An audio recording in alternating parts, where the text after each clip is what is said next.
بسم الله ولا حول ولا قوة إلا بالله. هنتكلم في الفيديو عن رؤية العقرب في المنام وبعض الألوان وبعض الرموز، ولكن العقرب يعني رؤية العقرب في المنام، يعني تحديد اللون العقرب وحالته في المنام بيغير التفسير تماما. فإحنا بنقول الرموز الشائعة في رؤية العقرب، ولكن في بعض الأحيان في تفسير الحلم للرائي بيختلف التفسير حسب الحالة الاجتماعية وحسب يعني الحالة اللي هو بيعيش الرائي بيعيشها في الوقت اللي هو شاف فيه الرؤية. ولكن احنا هنقول يعني الرموز اللي هي شائعة، يعني العقرب الأسود تقريبا بيرمز للخطر الشديد، يعني دلالته يرمز إلى العدو الشديد، السحر، الظلم الكبير. يعني في الغالب العقرب الأسود بيشير أو بيروح في الاتجاه أنا بقول دلالات عامة، ولكن في تفسيرات مسارها بيتغير حسب الرائي. يعني كمثال للرجل، العقرب الأسود للرجل ربما إن هو بيواجه عدو قوي في العمل يسعى للتدمير. يعني في عدو قوي في العمل، ربما عامل ليه لخبطة في حياته في شغله وهكذا يعني. وأيضا المتزوجة، العقرب الأسود المتزوجة ربما بيرمز لمشاكل ضخمة، يعني مشاكل ضخمة في المنزل، زوجية بسبب تدخل شخص حاقد عليهم، حاسدهم هكذا. وأيضا العقرب الأسود للعزباء ربما بيشير إلى شخص سيء السمعة والنوايا. يعني ممكن يكون في شخص يعني بيحاول يتدخل في حياتها، أو هي عندها شعور بالخوف أو الإحباط. ولكن في بعض الأحيان أنا بقول لكم إن العقرب الأسمر دايما إن هو بيرمز للسحر أو للمشاكل أو للضغوطات النفسية. دي الرموز الشائعة والرموز العامة في رؤية العقرب. هنا العقرب الأصفر في معظم الأحيان بيرمز للغدر والمرض والحسد. فالدلالة بتاعته يعني ربما الله أعلى وأعلم دايما بترمز إلى الحسد والغيرة أو المرض الجسدي هكذا. فرؤية الرجل للعقرب الأصفر فربما دي بيكون متعرض لحسد في ماله، في تجارته، أو تراجع في صحته إذا رأى عقرب أسود. الرؤية دي بقى العقرب الأسود بقى إن هو ماشي قدامه، إن هو بيهاجمه هكذا يعني. والعقرب الأصفر للمتزوجة غيرة شديدة من امرأة قريبة منها.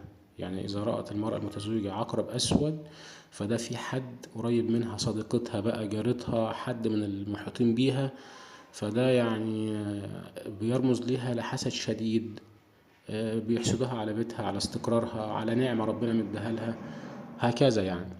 والعقرب الأصفر برضو للعزباء ربما بيكون بيشير إلى تعرضها لوعكة صحية، اللي هو يعني ممكن يكون يحصل لها شيء صحي يعني، أو بقى يكون في صديقة يعني في حياتها مخادعة جدا، ويعني زي اللي بيقولك انت يعني صعبة في الصداقة بتاعتها، بتظهر الحب وإنما من داخلها في شيء تاني خالص، يعني حقد وغل وهكذا يعني.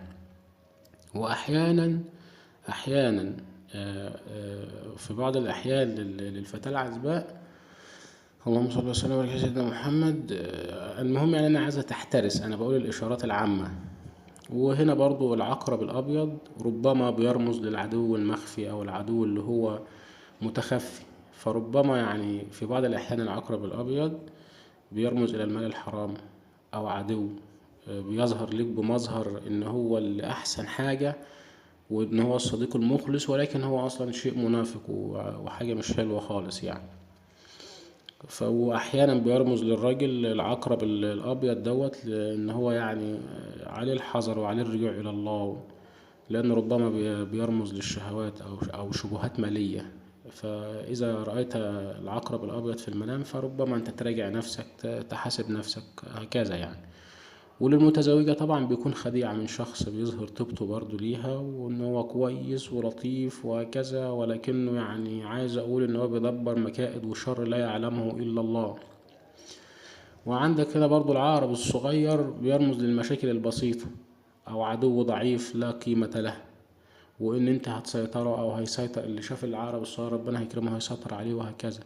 وإنما العقرب الكبير بيرمز إلى عدو، سلطان بقى، أو عندك هيكون أزمة مصيرية، تحذير ليك هكذا. وبرضه هنا في رؤية العقرب، إذا رأيت عقرب يخرج من الفم مثلا، ده للعام بقى، للراجل والبنت والست وكذا، بيخرج من الفم، فربما اللي بيخرج من فمه عقرب في المنام ده، فربما ده بيكون تحذير ان هو بيقول كلام سيء او بيتكلم في غيبة ونميمة، والله اعلم.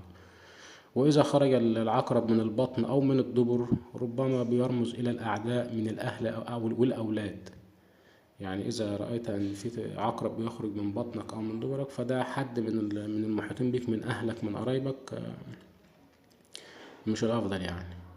إذا رأيت بقى إنك أنت بتحرق العقرب، فده للبنت وللرجل وللمرأة، بيدل على هلاك العدو أو التخلص من الأمر، أو ربنا هيكون ميسر لك أمرك فيها يعني، والله أعلم وأعلم. وفي بعض الأحيان برضو العقرب ده بيرمز للسحر وللهلاك وهكذا، ولكن بترجع لحالة الرائي. ففضلا إذا كنت كملت معايا الفيديو لحد هنا، أتمنى إن أنت تشترك في القناة وتفعل زر الجرس. عايزين نوصل 1000 مشترك، والله الموفق، والسلام.